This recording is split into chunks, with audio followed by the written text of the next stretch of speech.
जी नाज़रीन में ख़ास बेरो टाइम अॼु वरी असीं तव्हां सां गॾु हाज़िर आहियूं ऐं तव्हांखे ॿुधाईंदो हलां त सिंध हुकूमत जो जेको बल्दियात खातो आहे इहो आवाम खे बल्दियात सहूलियतूं ॾियण बजाए बहितर जेके ख़राबियूं पैदा करे रहियो आहे। न शहरनि जे अंदरि सफ़ाई आहे ऐं न को जेके बल्दियाती सहूलियतूं, न किथे पीअण जे पाणी जी सहूलियत आहे, न किथे को ड्रेनेज सिस्टम जो को सही निज़ाम आहे।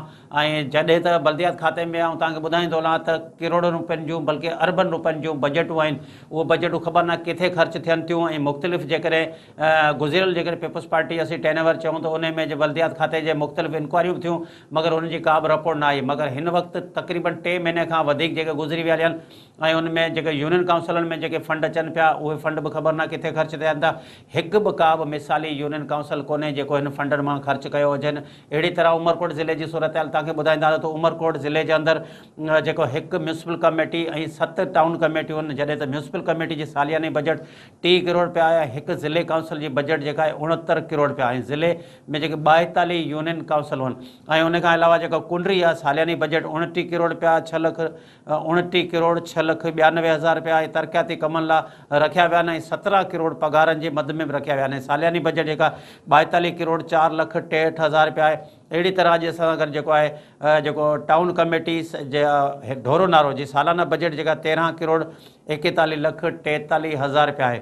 मगर असीं ॾिसूं था बल्दियाती सहूलियतूं किथे बि जेके न आहिनि ऐं जेकॾहिं यूनियन काउंसिलूं आहिनि त उन में फ़ी यूनियन काउंसिल में 5-5 लख रुपया फंड अचे थो, उहो किथे बि यूनियन काउंसिल ते ख़र्च नथो थिए। उहो सेक्रेटरी ऐं चेयरमैन जेको आहे पंहिंजा पॉलिसी पंहिंजा नवाज़ पॉलिसी जे हवाले सां उहे उते ख़र्च कनि था या उते उहो करप्शन जे वर चढ़नि था। मगर उन्हनि ते इंक्वायरियुनि जो बि वेहनि थियूं ऐं बल्दियात खाते तरफ़ां इंक्वायरियूं थियनि थियूं, मगर उनजी रिज़ल्ट बिल्कुलु ज़ीरो आहे।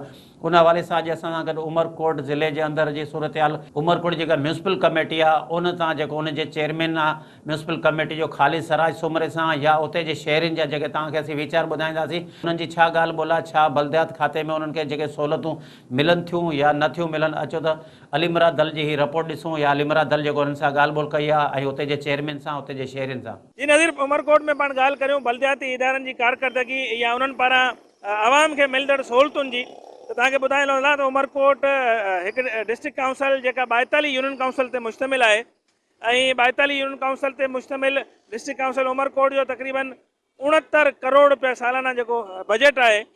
पर तव्हांखे ॿुधाईंदो हलां त उमरकोट जे डिस्ट्रिक्ट काउंसिल में जेके यूनियन जा जेके मेंबर्स आहिनि गुज़िरियल 3 महीना खनि थी विया आहिनि त हिननि खे इख़्तियार मिली आहिनि पैसनि कढाइण जा, उनजे बावजूद बि अञा ताईं कंहिं बि यूसी में डिस्ट्रिक्ट काउंसिल जे पारां न को डेवलपमेंट जी का कमु शुरू कयो आहे, न ई उन खां अलावा जेके आवाम खे सहूलियत पहुचाइण जे लाइ को ॿी कंहिं बि क़िस्म जी का कार्रवाई या को बि क़दम नाहे खयो वियो। इन खां अलावा तव्हांखे ॿुधाइणो फ़ी यूनियन काउंसिल जो जेको चेयरमैन आहे उनखे अॻु में 5 लख रुपया पर मंथ मिलंदा हुआ, पर हाणे जेको सो हुननि खे 7 लख रुपया पर मंथ ॾिना पिया वञनि। तंहिं बावजूद बि कंहिं बि यूनियन काउंसिल में असां न ॾिठो आहे त किथे को डेवलपमेंट जो कमु थींदो हुजे या किथे माण्हुनि खे जेका बुनियादी सहूलियतूं आहिनि, पाणी आहे या सफ़ाई सुथराई आहे या मच्छरनि जो आज़ार खां बचाइण जे लाइ जेके स्प्रे कया वेंदा आहिनि, हेल ताईं उमरकोट डिस्ट्रिक्ट काउंसिल या उमरकोट यूनियन काउंसिल जेका आहे उहा मतिलबु 3 महीना थी चुका आहिनि हिननि खे इख़्तियार मिलण जे बावजूद डिस्ट्रिक्ट काउंसिलूं चूंडजण ऐं उनखां पोइ हिननि जा इजलास बि थिया आहिनि, उनखां पोइ हिननि खे बजट बि मिलिया आहिनि ऐं इख़्तियार मिलिया आहिनि। तंहिं बावजूद उमरकोट जी आवाम जेका आहे उहा अञा ताईं बुनियादी जेके सहूलियतूं आहे उन्हनि खां वंझायल आहे।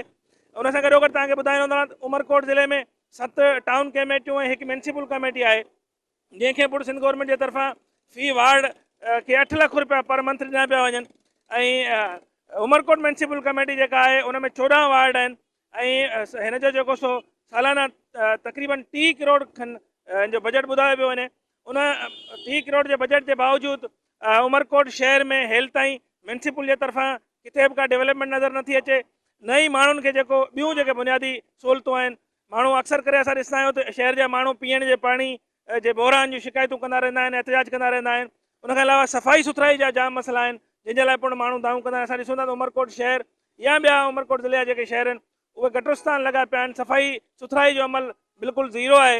ऐं उनखां अलावा तव्हांखे ॿुधाईंदो हलां मच्छरनि जी गुज़िरियल जेका सीज़न हुई, गर्मियूं ख़तमु थियूं, उनखां पोइ मच्छरनि जो हिकिड़ो वॾो आज़ार वधी वियो, पर अञा ताईं किथे बि को मच्छरनि जे स्प्रे करण जो हिकिड़ो नंढिड़ो कमु आहे उहो बि किथे न थी सघियो आहे। ऐं उमरकोट में जेके बल्दियाती इदारा आहिनि उहे फ़ाल त थी विया आहिनि, उन्हनि जो फॉर्मेट त मुकमिल थी वियो आहे, उन्हनि खे पैसा त मिलनि पिया, पर अञा ताईं आवाम जे लाइ उहे कारगर त साबित न थी सघिया आहिनि। अचो त इन हवाले सां उमरकोट जे शहरनि खां ऐं हितां जा जेके चूंडियल नुमाइंदा आहिनि उन्हनि खां पुछूं था त हक़ीक़त छा आहे। असां जेको लोकल सिस्टम पाण वटि आयो उन खां पोइ उमरकोट म्यूनिसिपल कमेटी छा करंदी आहे ऐं शहर में कहिड़ा मसइला आहिनि? साईं मसला तक़रीबन माना पहिरियों त मसइलो पाणी जो आहे। पाणी जो वॾो बहिरान आहे। तक़रीबन जेके मनपसंद माण्हू आहिनि हुननि जे एरिया में पाणी ॾे जेको माना तक़रीबन रोज़ानो बेसिस ॾियनि पिया। बाक़ी जेके माना मेन जेको शहर जो जेको पुराणो अमरकोट आहे हुनजे अंदरि करे 10 ॾींहं 15 ॾींहं जो पाणी सप्लाई ॾियनि पिया। सफ़ाई जो बि को बि जेको माना तक़रीबन नाक़स जेको हिननि जो इंतिज़ाम आहे सॼो। ऐं हुनखां अलावा जेके रोड्स जेके हिननि जे ठाहिया आहिनि ब्लॉक वग़ैरह जेके अञा ताईं बि जेको माना मुंहिंजे ख़्याल लास्ट जेको माना हिन जो टेन्योर माना जेको माना वई गवर्नमेंट हुनजो उन्हनि खां अञा ताईं मुंहिंजे ख़्याल खां उहो जेको हींअर हिननि मां गवर्नमेंट नई आई आहे हू जेके स्पेस जेको आहे मक़सूद माण्हुनि खे ठाहे ॾियनि पिया। विच में जेके माना पीसीस काफ़ी एरियाज़ में छॾियल आहिनि। बाक़ी जेको माना बाक़ी अवां जा अॻियां हालात जेके जेको आहिनि अमरकोट जा बाक़ी तक़रीबन पाणी जो जेको माना मेन प्रॉब्लम्स आहे उहो जेको अञा ताईं उमरकोट जे शहर वासियुनि खे सहूलियतूं न आहिनि मिलियूं। तव्हां छा था सम्झो? तव्हां शहर में रहो पिया, कहिड़ा कहिड़ा मसइला आहिनि?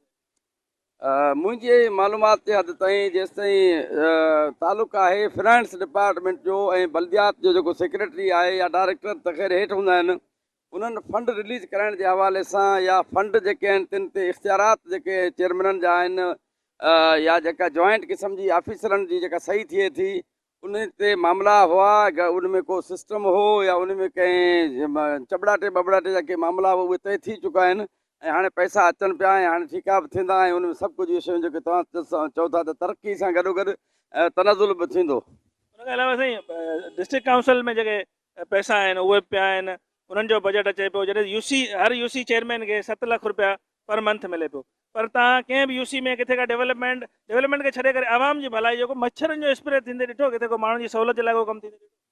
अवां जी नई मालूमात मुबारक हुजे। अॻे 5 लख ईंदा हुआ पंहिंजे यूनियन काउंसिल में, हाणे वरी 7 थिया आहिनि ऐं उन्हनि जो हिसाब किताब त मथे मथे ADLG जे ऑफिसनि खां वेंदे सेक्रेटरी जे डायरेक्टर जे ऑफिसनि में थी वेंदो आहे। हेठि पैसो जेको ईंदो आहे उहो थोरो या घणो अलाउंस आहे। हींअर चेयरमैन ऐं वाइस चेयरमैन या मेंबरनि जे हवाले सां 1-2 मुलाज़िम आहिनि, उन्हनि जूं तनख़्वाहूं थियनि थियूं।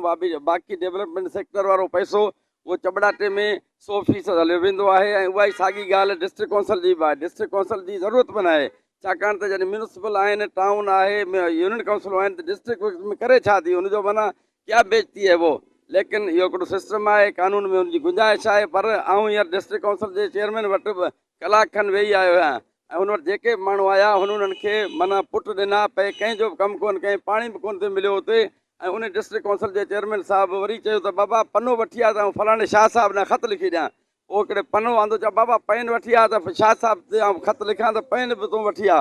हाणे इहो हाल आहे चेयरमैननि जो। हाणे शाह साहिब जेके आहिनि से मुअतल ज़रूरु आहिनि पर हले उन्हनि जी थी ऐं उहो ई चबड़ाटो उहो ई सिस्टम मथे खां वठी हेठि ताईं जूं का तूं न, पर अधु उनखां मथे हले पियो ऐं कंहिंजी का कोन्ह थी हले। मीर ख़ालिद वलारी साहिब जी त सफ़ा कुझु कोन्ह थी हले। हा, उनजी बुनियादी सहूलियतनि जी बि इंतिहाई फुक़दान आहे।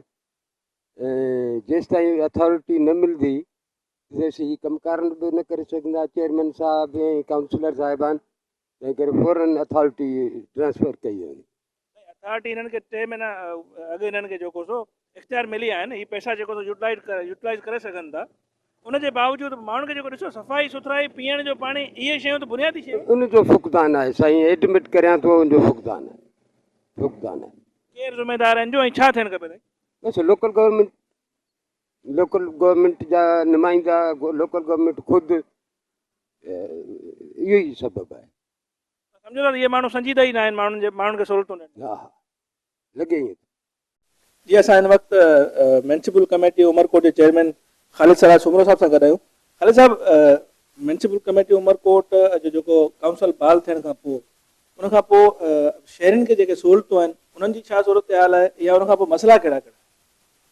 बिस्मिल्लाह, शहर जी सूरत हाल हिकिड़ो त जेको इहो गैप अचे थो, जॾहिं हिकिड़ी काउंसिल ख़तमु थी थिए ॿी काउंसिल उन जे विच में जो गैप अचे थो, उन गैप में असां इलाही सारो लॉसिस थियनि था। ऐं सम्झाई थो बाक़ी जीअं असां चार्ज वरिती आहे, ज़ाहिर असां वटि पहिरीं नंबर 1 असांजो इशू इहो फंड्स जो इशू आहे।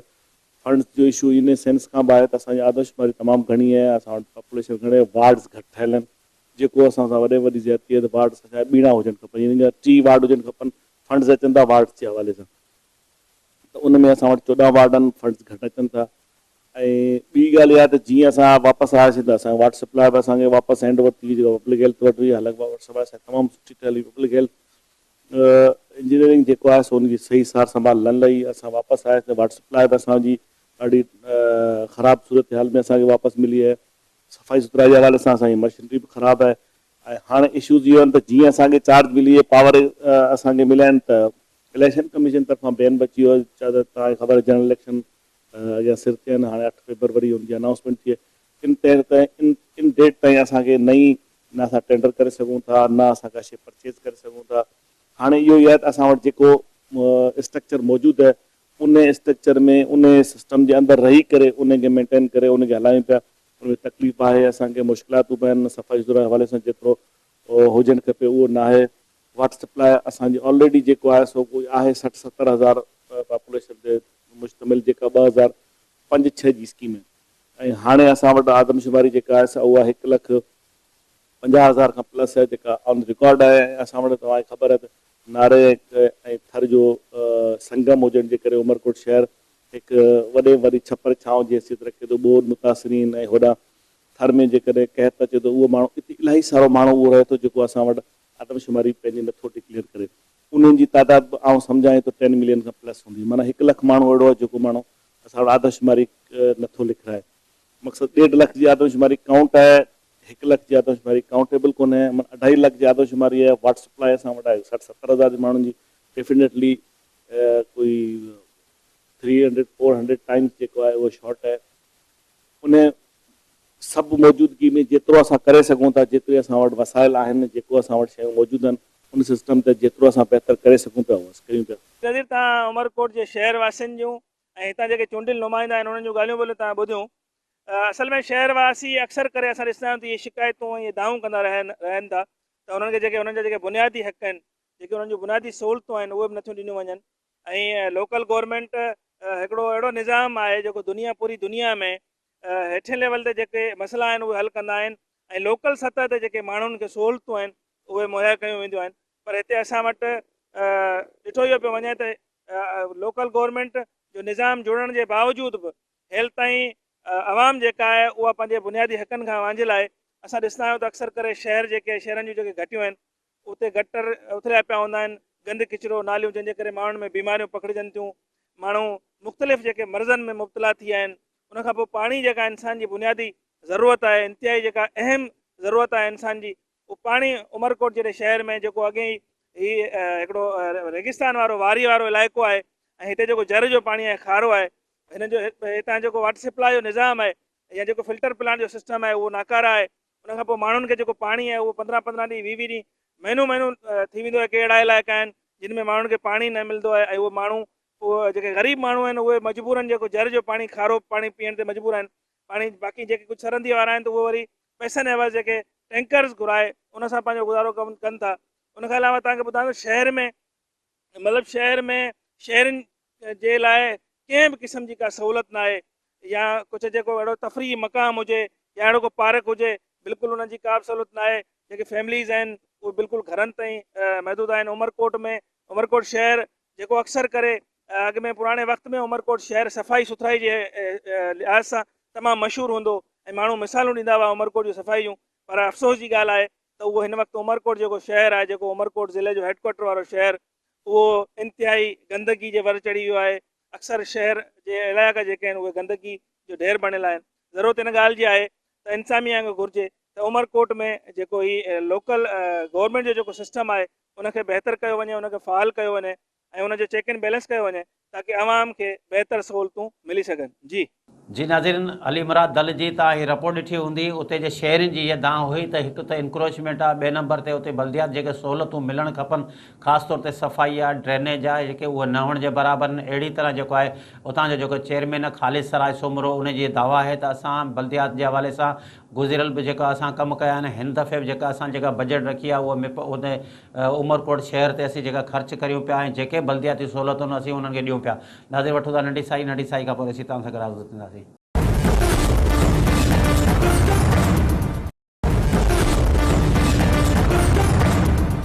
जी नाज़रीन नंढी साई खां पोइ वरी तव्हां सां गॾु हाज़िर आहियूं। जी नाज़रीन हिन वक़्तु उमरकोट जी जेका सूरत हाल आहे उमरकोट जे हवाले सां उतां जा चेयरमैन या उतां असांजा रिपोर्टर जेको अलीमरा दल उते जे माण्हुनि सां जेका ॻाल्हि ॿोल जे तव्हां ॿुधी हूंदी ऐं अहिड़ी तरह हिन वक़्तु कुंडरी टाउन कमेटी आहे कुंडरी टाउन कमेटी जेका सालियानी बजट आहे तव्हांखे ॿुधाईंदो हलां त 29 करोड़ 6,92,000 आहे जेके इहे तरक़ियाती कमल रखियल आहिनि 17 करोड़ पघारनि जे मद में रखिया वियल आहिनि सालियानी बजट जेका आहे 42 करोड़ 4,63,000 आहे। इन ही तरह जेके सभु जेतिरियूं बि जेके टाउन कमेटियूं आहिनि उन्हनि में बजट त अचे थी मगर शहर में जेका वञी ॾिसिजे थो त सफ़ाई न हुअण जे बराबरि आहे। जेकॾहिं घिटियुनि में वञिजे थो पहाड़नि जी तमामु ख़स्ता हालत आहे। जेकॾहिं सफ़ाई अमलो आहे त उहो या त चेयरमैननि जे चवण में कोन्हे या उते जेके वार्ड जा जेके मेंबर आहिनि उन्हनि जो चवणु नथो करे जंहिंजे करे शहर में खोड़ सारे माण्हुनि जूं शिकायतूं आहिनि। अचो त उन हवाले सां असां गॾु जेको आहे अनवर मेमण उते जे माण्हुनि सां ऐं उतां जो टाउन कमेटी जो जेको चेयरमैन आहे शकील बाजवा उन सां ॻाल्हि ॿोल कई आहे ऐं उनजी उते जी सूरत हाल तव्हांखे ॾसियो था त उन्हनि जो छा चवणु आहे। जी बिल्कुलु हिन वक़्तु आउं मौजूदु आहियां टाउन कमेटी कुंडरी में। तव्हांखे आगाह कंदो हलां त कुंडरी टाउन कमेटी जेको 10 वार्डनि ते मुश्तमिल आहे। जॾहिं गुज़िरियल जेका बल्दियाती इलेक्शन में पाकिस्तान पीपल्स पार्टी जे टिकटनि तां जेके कैंडिडेट आहिनि तमामु कैंडिडेट जेके आहिनि उहे हिन वक़्तु काउंसलर बणी चुका आहिनि। तव्हांखे ॿुधाईंदो हलां त टाउन कमेटी में हिन वक़्तु जेको 157 जे लॻभॻि जेके सीनियर वर्कर जेके अमलो आहे उहो मुक़ररु आहे जॾहिं त सिर्फ़ु 25 जे लॻभॻि जेका हाज़िर अमलो हिते मौजूदु आहे। ऐं मौजूदा आदमशुमारी में जेको कुंडरी टाउन जी जेका आबादी आहे उन 30,000 जे लॻभॻि ॿुधाई बि वञे ॿुधाई वई आहे। तव्हांखे ॿुधाईंदो हलां त टाउन कमेटी कुंडरी जा मुख़्तलिफ़ जेके वार्ड आहिनि जेके इंसानी बेध्यानी जो जेके शिकार आहिनि जंहिंमें कोली बाज़ार मंदिर वारी गली मच्छी मार्केट मेरान colony Khalid colony Maharaj colony ऐं मुख़्तलिफ़ जेके कॉलोनी उहे हिन वक़्तु जेके आहिनि बेध्यानी जो शिकार आहिनि ऐं मुख़्तलिफ़ जेके इलाइक़ा आहिनि मुकमल तौर ते जेके आहिनि वाटर सप्लाई ऐं सफ़ाई खां जेके महरूम बणियल आहिनि। ऐं उन जो जेको असुलु जेको कारण आहे उहो इहो आहे त जेको हिन वक़्तु स्वीपर जेको अमलो आहे हिन वक़्तु कुंडरी में सिर्फ़ु 30 जे लॻभॻि जेको हिते मुक़ररु आहे जंहिंमें सिर्फ़ु 15 जेके पका ऐं जॾहिं त 15 जे जेके लॻभॻि जेके आहिनि डेली वेजिस ते हिते कमु करे रहिया आहिनि। उन ते जेको आहे शहर जी जेको मुख़्तलिफ़ इलाइक़ा आहिनि उन में जेको सफ़ाई जो निज़ाम आहे उहो धरम भरम बणियल आहे। ऐं जॾहिं त जेके मुख़्तलिफ़ रिटायर जेके मुलाज़िम आहिनि उन्हनि जे पेंशन जे जेके मसइला बि हिन वक़्तु हलंदा आहिनि। असां अॼु हिन वक़्तु मौजूदु टाउन कमेटी कुंडरी में हिते जेको चेयरमैन आहे शकील अहमद बाजवा उन सां बि ॻाल्हि ॿोल कंदासीं शहरियुनि सां बि ॻाल्हि ॿोल कंदासीं मुख़्तलिफ़ जेके सियासी समाजी अॻवान आहिनि उन्हनि सां बि ॻाल्हि ॿोल कंदासीं त टाउन कमेटी में कहिड़ा मसइला दरपेश आहिनि कहिड़ी कालोनी में जेके मसइला हिन वक़्तु हलंदड़ आहिनि ऐं टाउन कमेटी जेको अॻियूं राय अमल उहो छा आहे हिन वक़्तु कहिड़े तरीक़े सां उहो हिनखे हैंडल करे रहिया आहिनि। जी बिल्कुलु असां हिन वक़्तु मौजूदु आहियूं कोली बाज़ार में जिते हींअर अधी सोशल वर्कर आहे अधी आसू भाई जेका उहा बि असांखे मिली वई त असां उन खां बि पुछंदासीं त हिन जेके हालात ऐं हिन जेको सूरत हाल खे कीअं ॾिसे थो हुननि जो छा चवणु हिन बारे में। जी मुंहिंजो नालो आसू भाई कोली आहे ऐं जॾहिं बि असां हितां खां गुज़र सफ़र कंदा आहियूं कॾहिं किथे पाणी पियो आहे किथे किचिरे जो ढेर लॻो पियो आहे हूअं बि हितां ग़रीब कोली अवाम खे जेको ग़रीब अवाम आहे उनखे पोइ हिते धिकियो वियो आहे। हाणे हुन पासे जेको आहे सो हुनमें जेको टाइलूं वग़ैरह लॻी वियूं आहिनि हीअ जेको कोली बाज़ार आहे ग़रीबनि जो बाज़ार आहे। मूंखे चवंदे अफ़सोस थिए थो जेको आहे सो हमेशह असांखे धिकारियो वियो अक्सरियत असांजी वोट असांजो हर शइ असांजो पर असांखे पोइ हिते धिकियो वियो आहे। ऐं जेको आहे सो हिते माण्हू जेको भर्ती कया विया आहिनि उहो सभु वॾेरे टाइप जा माण्हू आहिनि ऐं हुननि उहो घर वेठे पघारूं खणनि पिया। हिते जेको आहे सो ही तव्हांजे साम्हूं आहे वेंदे सॼी बाज़ार जेको आहे सो किचिरे जो ढेर लॻी पई आहे। ऐं आला इदारनि खे इहो अपील कंदसि त हिननि जी बि सफ़ाई कराई वञे असांखे बि हक़ आहे असांजो बि फर्ज़ु आहे हिते जेको आहे सफ़ाई सुठे तरीक़े सां। ही मंदर जी मेन गली आहे ऐं हिते जेको आहे इबादत लाइ माण्हू जेके वञनि था मंदर में उन्हनि खे वॾी हितां जेको आहे गंद जो सामनो करे वञिणो पए थो। हीअ कल्ह जी दिवाली हुई दिवाली जे ॾींहुं हिते कुतो मोल पियो हिन जॻह ते ईमान सां हिते बदबू एॾी आई पिए माण्हू जेके गुज़रिया पिए उन्हनि जे हथ ही हुआ। ऐं हिन खां अलावा हिते टाउन इंतिज़ामिया जी नाअहली आहे जेको हिते जो जेको गंद आहे उहो खणे कोन थी। असां रिक्वेस्ट करियूं था आला अमलदारनि खे त हिन मंदर वारी गली खे कोली बाज़ार जे नाले सां मशहूरु आहे इन खे जेको आहे सफ़ाई सुथराई सां रखियो वञे त जीअं कुंडरी शहर जो माहौल जेको आहे उहो साफ़ु रहे। टाउन अमलो ईंदो आहे पंहिंजी मर्ज़ी सां जॾहिं अचे कॾहिं ईंदो आहे कॾहिं कोन ईंदो आहे पर असांजे नज़र में तमामु घटि ईंदो आहे छो जो हीअ गंद जेको आहे हिते कुता मोल पिया हूंदा आहिनि तव्हां अंदाज़ो लॻायो त केतिरी गंद हूंदी ऐं बदबू हूंदी। पोइ गंद सॼो हिते उछले वञनि था टोटल गंद जेको इंसान जा मतिलबु की ऑपरेशन थिएटर मां जेके अंडा वग़ैरह ईंदा आहिनि उहो हिते उछली वञनि था हुननि जी गंद बि असांखे हितां ॾिसणी पए थी। ऐं कांग जेके आहिनि उहे हिनखे खणी बाक़ाइदा वीडियो असां वटि प्रूफ पिया आहिनि कांग जेको आहे हुन जेको आहे उन्हनि खे खणी हिते गोश्त खे हिते ॿाहिरि उॾाईंदा रहंदा आहिनि। अदा ही गंदगी जो ढेर मेन बाज़ार आहे पंहिंजी मंदर जी कृष्णा मंदर जी हिते सॼो ॾींहुं हिते भिटाई वारा या ई इमरान अस्पताल वारा किचिरो उछलंदा, अंडा हुजंदा मंझि माण्हुनि जा ऑपरेशन वारो गंदगी, ऐं कुता बि हिते मॉल पिया हुजंदा। ही अमले वारा कॾहिं अचनि था, कॾहिं टाउन वारा कोन था अचनि, ऐं किचिरो सॼो ॾींहुं हिते असांजी कोली बाज़ार माना हिंदुनि जी आहे दुकानदारी, ऐं हिते गंदगी जो सदाईं ठहियो रहंदो आहे। ॾियारे वारे ॾींहुं हिते कुतो बदबू, सॼो ॾींहुं हिते माण्हू परेशान, वेही न सघूं हिते, इहो हाल लॻा पिया आहिनि हिते। मुतालबो इहो आहे त सफ़ाई कई वञे हिते सुठी सही नमूने। जी बिल्कुलु, हिन वक़्तु मौजूदु आहियां टाउन कमेटी कुंडी में ऐं मूंसां गॾु मौजूदु आहिनि हाजी शकील अहमद बाजवा, जेके हिन वक़्तु मौजूदा जेके टाउन कमेटी चेयरमैन आहिनि। हिननि सां ॻाल्हि ॿोल कंदासीं त टाउन जे हवाले सां जेको केतिरो हिते सैनिटरी वर्कर जेके हिते मौजूदु आहिनि, केतिरा हिते पेंशन्स आहिनि, ऐं कहिड़ा इलाइक़ा आहिनि जेके सफ़ाई जे हवाले सां या जेके बि जेके तरक़ियाती कम उन हवाले सां जेके पुठिते पियल आहिनि, ऐं कहिड़ा इलाइक़ा आहिनि जंहिंमें जेके तरक़ियाती कम बि थिया आहिनि। वधीक शकील साहिब सां पुछंदासीं त उन्हनि जे बारे में छा चवणु आहे। जी साहिबु, मुख़्तलिफ़ जेके इलाइक़ा आहिनि उते हिन वक़्तु टाउन जे हवाले सां कम बि थिया आहिनि, कुझु अहिड़ा इलाइक़ा आहिनि जिते कम कोन बि थिया आहिनि, त उन जे हवाले सां कुझु असांखे गाइड कजो। जीअं त तव्हां ॾिठो पिया त असांजो शहर ॾाढो डेवलप आहे। कई असांजूं नयूं कॉलोनियूं जेको पोइते पियल आहिनि, उन में कुझु सेवरनि जा इशू आहिनि, सेवरेज वग़ैरह जा, उहो असांजी बुनियादी उन ते असांजे हले पियो। असीं कोशिशि कयूं पिया त उनखे कंहिं तरीक़े सां डेवलप करियूं। असां हींअर बजट वरितो नवाब यूसुफ टालपुर खां, नवाब तैमूर टालपुर साहिब खां। हुननि असांखे ॾाढा करोड़ रुपया ॾिना आहिनि। इनशाला असां कोशिशि कंदासीं जेको असांजा पोइते इलाइक़ा पियल आहिनि, हुनखे असीं जेको असांजा डेवलप इलाइक़ा आहिनि हुन जहिड़ो ठाहियूंसि। अच्छा, तरक़ियाती हवाले सां कहिड़ा कहिड़ा इलाइक़ा आहिनि जंहिंमें हिन वक़्तु जेके कुझु तरक़ियाती कम उन हवाले सां थोरो गाइड कयो। असांजा कई वार्ड अहिड़ा आहिनि, जीअं असांजो मेन बाज़ार वारो इलाइक़ो आहे, उन में असांजा पेवर जा कम हलनि पिया, रोडनि जा कम हलनि पिया, सेवरेज जा कम हलनि पिया, ऐं असीं कोशिशि कयूं पिया त वधि में वधि इन शहर खे ख़ूबसूरती जी तरफ़ वठी अचूं। अच्छा, टाउन कमेटी जे हवाले सां जेको आहे केतिरो सैनिटरी वर्कर या जेको अमलो आहे हिते मौजूदु आहे, ऐं केतिरी जी अञा ज़रूरत आहे हिते, उन बारे में थोरो ॿुधायो। असां वटि टोटल 158 मुलाज़मीन आहिनि ऐं 190 असां वटि पेंशनर आहिनि, जेको सभु पंहिंजी ज़िम्मेवारियूं अदा कनि पिया ऐं सुहिणे तरीक़े सां कनि पिया। अच्छा हाजी साहब, असल में शहर में जेको मुख़्तलिफ़ अहिड़ा जेके वार्ड्स आहिनि जिते इहो बि मतिलबु ॿुधण में आयो त जेके स्वीपर्स आहिनि उहे तमामु घटि हिते जेके आहिनि, उन जी छा वजह आहे या अॻिते हली उन्हनि जो को प्रोसीजर? असां सिंध गवर्नमेंट खे लिखियो आहे त असांखे इजाज़त ॾिनी वञे, छो त असां वटि स्वीपरनि जी कमी आहे। इन हवाले सां असां सफ़ाई वारे मामले में एतिरो नथा पुॼी सघूं। तव्हां ॾिठा हूंदा त असां 12 माण्हू घुराए हिते वॾे वॾे नालनि जी सफ़ाइयूं कनि पिया, जेको तव्हां ॾिसो पिया त हिकिड़ी वॾी टीम हिते आयल आहे जेको नालनि जी सफ़ाई करे पई। कोशिशि कयूं पिया त अहिड़ो को गंदगी न हुजे, असांजो शहर साफ़ु सुथिरो हुजेसि। जी बिल्कुलु, तव्हां टाउन चेयरमैन जूं बि ॻाल्हियूं ॿुधियूं, शहरियुनि जूं बि ॻाल्हियूं ॿुधियूं, उन्हनि जे हवाले सां ॿुधाईंदो हलां त शहर जा जेके मुख़्तलिफ़ इलाइक़ा आहिनि गंदगी ढेर बढ़ियल आहिनि, जंहिंमें जेके उते जा रिहायशी सख़्तु परेशानी में मुब्तला आहिनि, जेके मुख़्तलिफ़ लोअर तबिके जा जेके आहिनि, कोली बाज़ार थी वई, इन में जेके दुकानदार आहिनि सख़्तु परेशानी खे मुंहुं ॾेई रहिया आहिनि, ऐं गंदगी जे सबबु जेको हुननि खे उतां विहण उते कारोबार करण में तमामु घणी ॾुखियाई पेश अची रही आहे। ऐं उन हवाले सां जॾहिं असां चेयरमैन सां ॻाल्हि ॿोल कईसीं त चेयरमैन जो इहो चवणो त इहे कुझु इलाइक़ा जेके आहिनि उहे हिन वक़्तु वाक़ई जेको आहे सो इंतज़ामी बेध्यानी जो शिकार आहिनि, ऐं जल्द अज़ जल्द जेको असां पंहिंजी कोशिशुनि में लॻा पिया आहियूं त जेको उन प्रोसीजर खे मुकमल करें, मुकमल तरीक़े सां जेको सफ़ाई जे निज़ाम खे बहितर बणायो वञे। जी नाज़रीन, शकील बाजवा चेयरमैन आहे टाउन कमेटी कुंडरी जो, उन जी तव्हां ॻाल्हि ॿोल ॿुधी। उन खां अलावा शहरनि जी ॻाल्हि ॿोल ॿुधी। शहरनि जो मौक़िफ़ हिकु तरफ़ आहे ऐं टाउन जे चेयरमैन जो मौक़िफ़ ॿिए तरफ़ आहे। शहरनि जो इहो चवणु आहे त शहर जी तमामु ख़स्ता हालत आहे, मगर टाउन ते जेका बजट अचे थी उहा हक़ीक़ी जेकॾहिं ख़र्च थिए त घटि में घटि शहर माना सुधरी सघनि था। जी नाज़रीन, हिन वक़्तु वठूं था नंढी साई खां पोइ तव्हां सां गॾु हाज़िर आहियूं।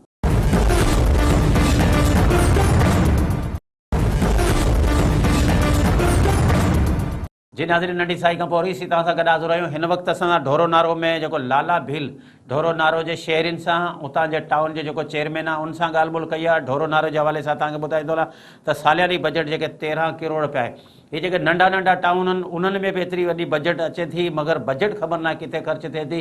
ऐं उते जेकॾहिं यूनियन काउंसिलूं आहिनि त यूनियन काउंसिलनि जी हर यूनियन काउंसिल जी जेका ॿारड़े जी यूनियन काउंसिल आहे उते जेका 5-5 लख रुपया बजट अचे थी। ऐं उन खां अलावा वरी ज़िले काउंसिल आहे उनजी बजट वरी अलॻि आहे। जेकॾहिं हिकु ई यूनियन काउंसिल में चेयरमैन जी 5 लाख रुपया बजट या ज़िले काउंसिल खे जेके तरक़ियाती कम मिलनि था ज़िले मेंबर खे उहे जेकॾहिं लॻनि त घटि में घटि जेके यूनियन काउंसिलनि में कुझु बहितरी अची सघे।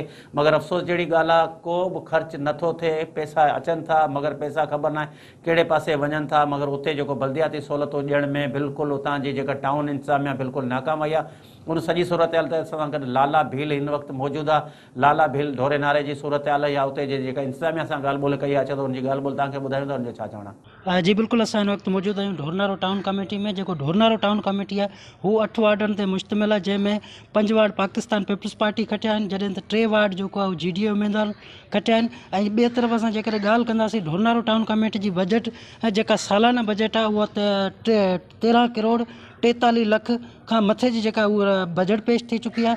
ऐं उन खां अलावा ढोरनारो शहर में जेको आहे मेन जेको आहे हू पाणी जो मसइलो आहे। पाणी जेको आहे 8 वार्डनि में नथो मुहैया कयो वञे, सिर्फ़ु ढोरनारो सिटी वारो जेको वार्ड आहे सिर्फ़ु उन में ई पाणी मुहैया कयो वञे थो। बाक़ी ढोरनारे जा जेके 7 वार्ड आहिनि उहे बिल्कुलु पाणी खां महरूम आहिनि। ऐं उन खां अलावा जेकर असीं रोडनि ऐं रस्तनि जी ॻाल्हियूं कंदासीं हीअ त उहे बि इंतिहाई जेको आहे हिन वक़्तु ताईं जेको न रोड ठहिया आहिनि न रस्ता ठहिया आहिनि। ऐं चेयरमैन ऐं वाइस चेयरमैन पारां जेको 3 महीना गुज़रण हलफ़ खणण बावजूदि जेको आहे अञा ताईं के बि तरक़ियाती कम वग़ैरह न आहिनि थी सघिया। तो बाक़ी जेके ॿिया पासे में 6-7 वार्ड जेके बि आहिनि उन्हनि खे पाणी तलाउ जो कोन मिले। ज़मीन जो पाणी दर्जो ॾाढो थकियो आहे, ॾाढो ख़तरनाक आहे। जेके बीमारियूं पैदा थी वियूं आहिनि उनजो वजह इहा ई आहे त उन्हनि खे उहो पाणी कोन ॾिनो वञे। 4 वार्ड जेके 8 वार्डनि खे पाणी ॾिनो वञे। ॿियो इशू हिते जो इहो आहे त हद दख़लियूं। ढोरनारो शहर जी हद दख़ली आहे, तव्हां शहर में पंधु बि नथा हली सघो, को रखिया हणी वञे को पासे हणी वञे, काफ़ी हद दख़लियूं आहिनि। हद दख़लियूं छो आहिनि, छाजे लाइ आहिनि, उहो हिते इंतिज़ाम खे उन्हनि जे ख़िलाफ़ु क़दम खणणु खपे। ऐं काफ़ी इहे शयूं ॿुधियूं जेके टाउन जो जेके प्रॉपर्टी हुयूं उहे जेके माण्हुनि खे ॾिनल हूंदियूं हुयूं उहे अॻिते विकिरो बि थियनि, इहो बि इशू आहे। हिते मेन इशू काफ़ी आहिनि। हिते पंहिंजे हॉस्पिटल जो मसइला आहिनि, सिविल अस्पताल जे मसइले जेके मसइला आहिनि, जेके ज़रूरतूं आहिनि उहे ज़रूरतूं पूरियूं थियणु खपनि। असीं ढोरनारे वासी सिर्फ़ु इहो चाहियूं था त ढोरनारे में जेके मसइला आहिनि उन मसइलनि मुताबिक़ हिते जेके हर वार्ड मां जेके बि चूंडिजी आया आहिनि उन वार्डनि जा जेके मसइला हल कया वञनि। एहलियान ढोरनारे जी तरफ़ां अहमद हाशिम महर हाज़िर ख़िदमत आहे। जीअं त ढोरनारो हिकु हिस्टोरिकल शहर आहे, तमामु हिते 3 कारखाना काटन फैक्ट्रियूं हुयूं, 5 राइस मिलियूं हुयूं ऐं केतिरियूं ई मज़दूर पंजाब खां कराची खां अची हिते मज़दूरी कंदा हुआ। अफ़सोस हिन वक़्तु हिकिड़ो कारखानो कोन आहे, मज़दूर जेको आहिनि दरबदर थिया पिया आहिनि ऐं ढोरनारो शहर जो खंडरा जी हालत में थी वई आहे। पाणी जेके न आहे, किथे कॾहिं को ट्रांसफार्मर जो बहानो त कॾहिं असांखे छा जो बहानो। हीअ ब्लैक पाइप जेको 8 इंच जो ऐं 4 इंच जो हुकूमत सिंध पोइ हुकूमत हुन महिरबानी ढोरनारे ते कई, जेका तक़रीबन 2 करोड़ खां इहा स्कीम हुई, हुनखे अञा ताईं हुनखे जॉइंट कोन कयो। ठेकेदार अलाए कहिड़े पासे वियो आहे। बार बार अर्ज़ु करण जे, अख़बारनि में अचण जे, पर हिन ते को बि इम्प्लीमेंट ऑर्डर कोन थियो आहे। अहिड़े नमूने रोड जी हालतूं इहे आहिनि असांजे शहर जूं त खंडरा थियूं पियूं आहिनि ऐं माण्हुनि खे मेन रोड जी कंडीशन इहा आहे कि माण्हू किरनि था रेलवे स्टेशन खां वठी ढोरनारो बस स्टैंड खां अॻिते ताईं। पर तंहिंजे करे एहलियानी शहर जी तरफ़ां इहो हुकूमत सिंध खां अर्ज़ु कंदुसि कि ढोरनारे जे ख़ासि हीअ डेवलपमेंट कम जे लाइ स्कीम ॾिनी वञे ऐं डेवलपमेंट कम सां गॾु रोडनि जो, वाटर सप्लाई जो जेके मुश्किलातूं आहिनि उहे हल करायूं वञे। स्ट्रीट लाइट आहे, जीअं त असांजे शहर में अॻे वापडा जी स्ट्रीट लाइट हुई, तक़रीबन 3 साल सां 4 साल सां स्ट्रीट लाइट बंदि करे छॾी आहे ऐं सोलर वारियूं प्लेटूं ख़राबु थियूं पियूं आहिनि। तंहिंजे करे इहे मुश्किलातूं आवाम जे लाइ तमामु ॾुखियूं आहिनि। चाहे ऊंदहि जो टाइम थिए थो, कंहिंजे घर जे अॻियां बि ॾीओ कोन थो ॿरे। इन लाइ बि जनाब मौजूदा हुकूमत खे इहो अर्ज़ु कंदुसि त नज़रसानी कई वञे असांजे शहर ढोरनारे। अर्ज़ु इहा आहे त बल्दियाती इलेक्शन खे 3-4 महीना थी विया आहिनि, पर अॼु ॾींहुं ताईं असां कॾहिं कुर्सी ते न चेयरमैन खे ॾिठो आहे, कॾहिं कॾहिं को भुलिजी को वाइस चेयरमैन जी कुर्सी ते वेंदो न त ॿियो को माण्हू कोन हूंदो आहे। ऐं अॼु ॾींहुं ताईं करोड़े रुपए जी बजट जेका असां गवर्नमेंट खां अचे थी, पर ढोरनारे शहर में को बि तरक़ियाती कमु या को अहिड़ो कमु मिसाल जे को रुपयो ख़र्च थियो हुजे सो असांजी नज़र में कोन गुज़रियो आहे। ऐं कॾहिं बि मीटिंग बि कॾहिं कोन कोठाई आहे जो माण्हुनि खां मसइला पुछनि ऐं उन्हनि खां मसइलनि जो हल ॻोल्हिनि। उन लाइ मीटिंग बि कोन थी आहे। टाउन ऑफिसर आहे उहो बि पंहिंजी तरह ईंदो आहे, पघार करे राउंड थी हलियो वेंदो आहे। उन लाइ असांजी गुज़ारिश इहा आहे त महिरबानी करे हीअ चूंडियल नुमाइंदा जेके आहिनि उहे गॾिजनि, मीटिंग कनि। हीअ पाणी जेको वाटर सप्लाई जो मिले थो इहो बि संख्यू मिलियल पाणी आहे ऐं इन जे लाइ बि सफ़ाई जे लाइ फिल्टर करण लाइ बि बंदोबस्तु कयो वञे। ऐं उन खां सवाइ शहर जा जेके 4 वार्ड आहिनि उन खां सवाइ 4 वार्ड ॿाराड़ी जा जेके आहिनि उन में का टके जी जॻह सदरकिया जो कमु कोन थो थिए ऐं केरु पुछण वारो बि न आहे, केरु पुछे बि कोन थो। न कॾहिं कंहिं चेयरमैन जी शिकल ॾिठी आहे, न कंहिं मेंबर जी ॾिठी आहे। जेको अमाउंट वठी वियो उन ॾे आयो, उन खां पोइ अॼु ॾींहुं ताईं ॾिठो बि कोन आहे। उन करे जणवाला जेके ऑफिसर आहिनि उन्हनि खे असांजी गुज़ारिश आहे त हू अचनि, सरज़मीन ॾिसनि त कहिड़ा कम थिया आहिनि, कहिड़ा कोन थिया आहिनि, कहिड़े माण्हुनि जी ज़रूरतूं आहिनि, कहिड़ियूं कोन आहिनि। उन्हनि जे लाइ माण्हुनि खां पुछी उन्हनि मुताबिक़ जेको आहे सो फ़ैसिलो कयो वञे। जीअं त टाउन कमेटी ढोरो नारो जा कंहिंखां बि ॿुझा कोन्हे की जेके बि शयूं आहिनि। तव्हांखे ख़बर आहे हिते वाटर सप्लाई आहे, सेवरेज आहे ऐं या रोड रस्ता ॾिसो, हिते जूं गलियूं ॾिसो, गंद किचिरो ॾिसो, हिते को बि सहूलियत कोन्हे। बाक़ी हिते जेके दुकानूं, मेन ॻाल्हि इहा आहे त दुकानूं जेके आहिनि हिते टाउन कमेटी जूं जेके आहिनि उहे तक़रीबन माण्हुनि खे ॾिनल हुयूं किराए ते। उहे साम्हूं माण्हू जेके आहिनि अॻिते 50-50 लख में, 70-70 लख में दुकानूं विकिणनि पिया, होटलूं आहिनि उहे बि विकिणनि पिया। त इहे शयूं अञा ताईं केर बि ॾिसे कोन पियो, ठीकु आहे न। इन खे हर कंहिंखे ॾिसणु खपनि।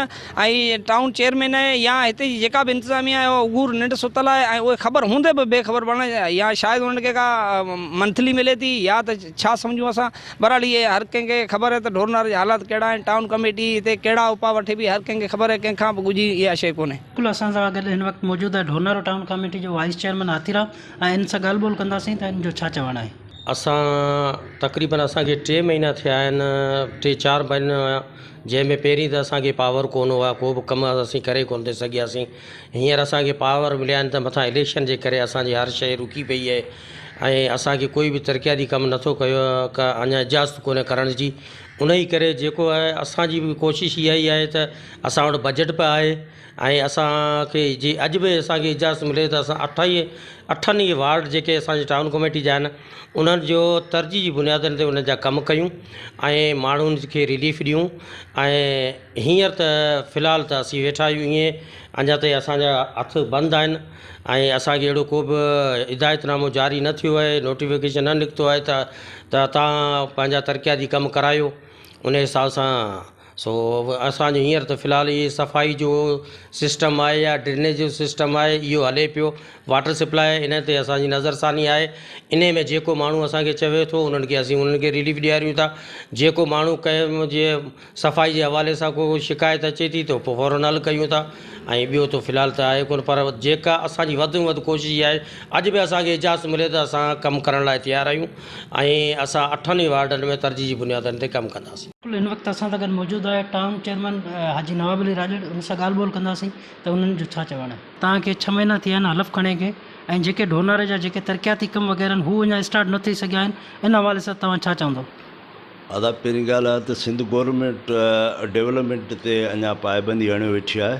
असांखे का इजाज़त कोन्हे ऐं निगरान गवर्नमेंट ऐं असां त तमामु जेको आहे सो तकिड़ा आहियूं त माण्हुनि खे असांखे माण्हुनि जेको चूंडियो आहे त असां उन्हनि जो बुनियादी जेके मसइला आहिनि उन्हनि खे असां हल करियूं, NIT बि करायूं ऐं असां वटि फंडिंग आहे, फंड आहे ऐं पैसा असां वटि टाउन में माशाल्लाह काफ़ी पिया आहिनि जेके असां बजट में सभिनी साथियुनि खे जेको सो ॿुधायासीं उन जा अंग अखर। ऐं उन मसइले में असांखे जेॾी महिल परमिशन मिलंदी त असां जेके बि बुनियादी मसइला हूंदा उहे असां आणींदासीं डेवलपमेंट जा। ऐं उन में ख़ासि करे मसइलो हिकिड़ो पाणी जो मसइलो आहे। असां वटि टाउन कमेटी ढोरनारे में 8 वार्ड आहिनि। 8 वार्डनि में असां वटि साडर जो वार्ड आहे, उन में वाटर सप्लाई स्कीम आहे पर उहा नाकारा आहे, उहा बंदि पई आहे। उते जो जर जो पाणी बि खारो आहे। उन जे करे असां बार बार लिखंदा रहिया आहियूं पब्लिक हेल्थ खे। पब्लिक हेल्थ वारनि उन ते को बि अमली कमु न कयो आहे, छो जो डेवलपमेंट जेका आहे वाटर सप्लाई या इहा सभी पब्लिक हेल्थ वटि आहे। ऐं असांखे शुरू में त असां वटि जेके टाउन कमेटी में वाटर सप्लाई आहे उन जो बि चार्ज जेका असां पब्लिक हेल्थ वटि हुई, पर हाणे असांखे जीअं मिली आहे त असांखे उहा दड़े जो वार्ड आहे उन में जेके कमकार NIT थी आहे या पंप लॻा आहिनि, लाइनूं लॻियूं आहिनि, उहे के अञा कोन कयूं असां 4 महीना थिया आहिनि आया आहियूं। अचण खां पोइ असां मुसलसल लिखंदा बि रहिया आहियूं पब्लिक हेल्थ खे त बाबा स्कीम जेको मुकमल करे ॾियो असांखे, त जीअं असां माण्हुनि खे जेको आहे सो सर्विस ॾियूं ऐं माण्हुनि जो इहो जेको आहे सो हिकिड़ो अहंज आहे उहो ख़तमु थियनि। जी नाज़रीन, लाला भील जी तव्हां रिपोर्ट ॾिठी हूंदी उते जे टाउन जे इंतिज़ामिया सां, उते जे शहरनि सां, मगर उन्हनि जो इहे ई दायूं हुयूं जेके सॼी सिंध जी जेका सूरत हाल आहे उहा साॻी सूरत हाल उमरकोट ज़िले जी आहे। हिन वक़्तु आउं तव्हांखे ॿुधाईंदो हलां त टाउन हुजे, म्यूनिसिपल कमेटी हुजे, यूनियन काउंसिल हुजनि, ज़िले काउंसिल हुजनि, जंहिं महिल बजट पास थिए थी उनमें सभिनी मदनि में जेके पैसा रखिया था वञनि, तरक़ियाती कम लाइ अलॻि रखिया था वञनि, ऐं उहे असीं ॾिसूं पिया त वरी ॿिया मुख़्तलिफ़ मदनि, ग्राउंडनि, उन खां अलावा पार्कनि या जेके ॿिया इवेंट आहिनि उन रखिया था वञनि। ख़बर न आहे किथे ख़र्च थियनि था, किथे बि असांखे उहो नज़र नथा अचनि, मगर सिर्फ़ु जेको कांटीजेसी बिल जेके आहिनि उन्हनि ज़रिए जेके उहो कढिया था वञनि, उहो रोज़ाना जा ख़र्चो ॾेखारे थो वञे त अॼु असां हिते पैसा ॾिना, अॼु हिते ख़र्च कयासीं। उहो सिर्फ़ु जेके कूड़नि बिलनि ज़रिए जेका करप्शन कई थी वञे, मगर बल्दियात खाते मां जेके आवाम खे सहूलियतूं मुयसरु थियणु खपनि उहे सहूलियतूं मिलनि कोन थियूं, जंहिंजे करे उमरकोट ज़िले जी आवाम बि इहो मुतालबो कयो आहे त फौरी तौर ते उन्हनि जेके बजट अचे थी या फंड अचनि था उन्हनि जी इंक्वायरियूं कयूं वञनि त घटि में घटि इहा ख़बर पए त उन्हनि इलाइक़नि मां जेके वोट वठी चूंडिजी वञनि था चेयरमैन या ज़िले जा मेंबर या जेका हींअर टाउन जा जेके चेयरमैन थी विया आहिनि या जेका वार्ड जा मेंबर आहिनि उन ते घटि में घटि एक्शन थियणु खपे, त घटि में घटि उन इलाइक़नि में घटि में घटि बहितरी अचे। सिंध हुकूमत बजट त ॾिए थी मगर बजट सही इस्तेमालु नथी थिए, जंहिंजे करे हुतां जे माण्हुनि जो मुतालबो आहे फौरी तौर ते उनजे ख़िलाफ़ एक्शन खयो वञे। जी नाज़रीन, ईंदड़ प्रोग्राम ताईं पंहिंजे मेज़बान नज़ीर पवर खे इजाज़त ॾींदा। अल्लाह हाफ़िज़।